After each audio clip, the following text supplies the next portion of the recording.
What's up everybody, and welcome to today's video. It's finally here, the Ironbreaker weapons tier list video. So here we go, without any further ado, starting off in D tier, the hammer and shield. You might be wondering to yourself, wait a minute. Ironbreaker is like a tank class, so you've got a shield weapon in D tier? Absolutely, and let me explain why. So the hammer and shield's got 6 stamina, but on the downside, so shield weapons have like a bash motion, right? And all the good shield weapons, the bash, in my opinion, comes first in the sequence of charge attacks. This one comes second. You have a little side swipe with your hammer, and then the shield bash comes. But by then, like, it's taken a lot longer, and you've kind of already knocked everything over, unless you hit armor with your hammer. So it just makes no sense for the bash to come second. It's just not as good as it coming first. Another problem with this one is the easy way to get a headshot is from the push hit motion. So you kind of from the blocking position, you attack and you kind of push with your shield, and then it's like a downward motion with your hammer. And that's fine, but everything else when it comes to the hammer and shield is just not so good for really anything. It's not even that great for hordes. The big problem with this weapon is that it's too focused on defense. A lot of people say the axe and shield is too focused on defense. This one probably does you'd probably do half the damage with this one versus the axe and shield. This weapon lacks armor piercing, so you can't even deal with elites unless you just have to spam your push hit motion and hope for a headshot.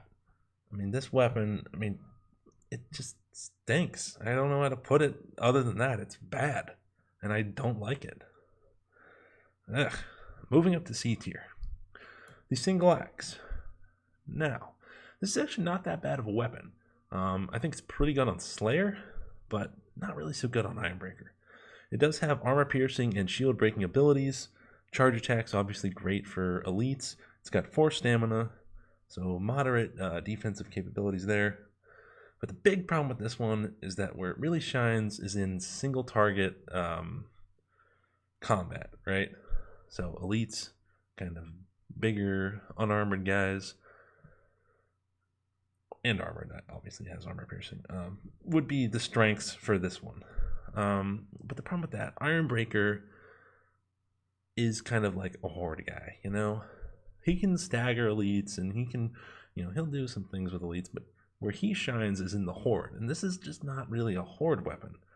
This is a single target weapon, and while it's good for that, I think for Ironbreaker's purposes and what he would try to do, it's not so great. So I have it in the C tier. Bumping up to B tier, I have the single hammer here. And this weapon, I think, gets kind of a bad rap. It's got 5.5 stamina, so to put that into perspective, it's only half a stamina shield less than the 2 shield weapons here, for hammer and shield and axe and shield. It's also quite fast, so you can deal with hordes quite well, and with charge attacks, just make sure you get headshots, and you can deal with elites in 2-3 hits maybe. This one's really good. Honestly, this is a solid B tier weapon for Ironbreaker. You've got defensive capabilities from your stamina shield, you've got horde ability, you've got elite killing ability. This thing's solid. Also in B tier, I have the great axe for this guy. Now, while I like this weapon really a lot on Slayer, and I like it pretty good on Range Veteran, I think it lacks a little bit of the speed on Ironbreaker that makes it so good. It still does good damage. It's got armor piercing, shield breaking, all that good stuff. But it only has 3.5 stamina shield. And for Ironbreaker, that's cutting it close. I feel like an Ironbreaker should at least have 4 stamina shields to have, a solid weapon. And this one's just a bit underneath that, but it does do good damage. If you're gonna play Ironbreaker and you're gonna go for more of a killing build, a damage build to help out your team with damage and all that, this is not a bad choice by any stretch of the imagination. It just lacks a little bit of cleave that I think would make dealing with hordes a bit easier, but light attack motions are great for elites with this one. you know, you won't have too much trouble with this. This is a pretty good weapon. Also in the B tier, I've got the War Pick. Now, I just want to say that I don't think this one makes quite a whole lot of sense when it comes to Ironbreaker. It does have 4 stamina shields, which I like. It's got decent crowd control ability, but it's really slow, man. This weapon, I don't think fits my personal playstyle, and if you're like me, where you love speed and just kind of going to town and hacking and slashing away at things, this probably isn't the weapon for you. That being said, if you crit and get a headshot with this thing on the charge attack, you can absolutely destroy stuff. Like, you can one-shot pretty much anything with the crit headshot from the War Pick. It does some beefy freaking damage. But you gotta have that aim. It's kind of more of a high skill weapon, I think, versus like the hammer or the great axe. But for Ironbreaker, I think I have it pretty firmly in the B tier there. So now we're down to 3 weapons, the 3 best, obviously, in my opinion. Starting in the A tier, the dual hammers. Now this is, I'll start off by mentioning it is a DLC weapon, so consider getting it for this. But they have 5 stamina shields, and these things are freaking absolutely amazing for unarmored crowd control. They're super player friendly because all you have to do is just mash light attacks, right? And when you get up to the elites, they're not super great for elites. It's almost like a trade-off because you're really great for hordes and unarmored, but when you get to a little bit of the armored stuff, you're maybe a bit weaker than average. But still, 2-3 charge attacks from these things are going to kill most elites, most armored guys, especially if you hit the head with those charge attacks. And the motions are super easy to use. It's really, these are pretty solid weapons, and I think they deserve their spot in the A tier. 5 stamina gives you decent defensive capabilities if you need to block in a pinch and do your push hits and all that. And it's got, pretty solid offensive capabilities as well.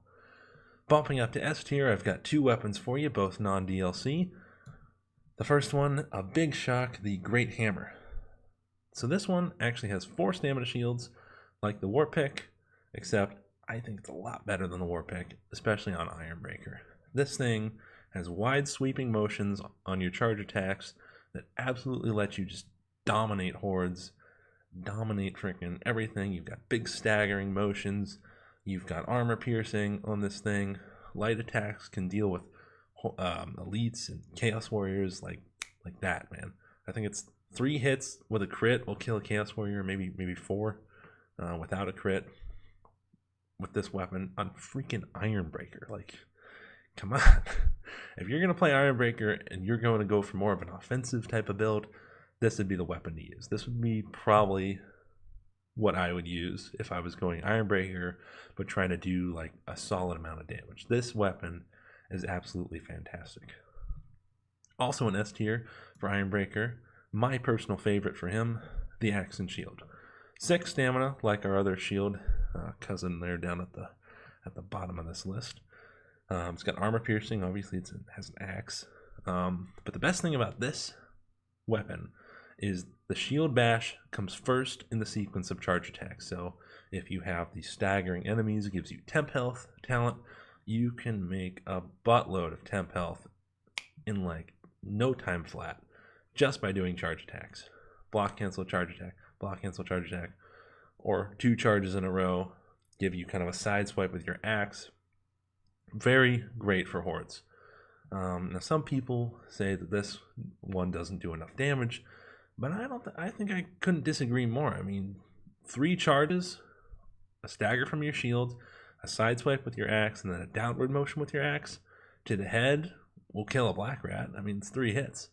So I mean, you've got elite killing ability, maybe not like chaos warrior killing ability, but you can deal with most things, and you have absolutely amazing defensive capabilities with this weapon.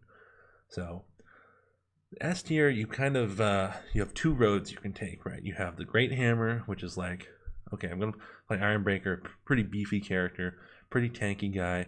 I'm gonna do some serious damage with this thing. Or you take the other road, I'm playing Ironbreaker, super beefy, super tanky kind of guy, but I'm going to use the axe and shield, be like an ultra freaking tank, carry that Grim to the finish, still do a solid amount of damage, still be able to deal with elites and hordes and make crazy amounts of temp health. But there you go, you know, those are your two options. So that's my list. For S tier, axe and shield, great hammer. A tier, I've got the dual hammers. B tier, I've got the hammer, the great axe, the war pick. C tier, I have the single axe.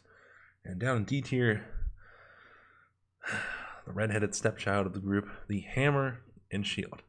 So let me know what you guys thought of this list. If I got anything wrong, what you would change. Let me hear it. Let me have it.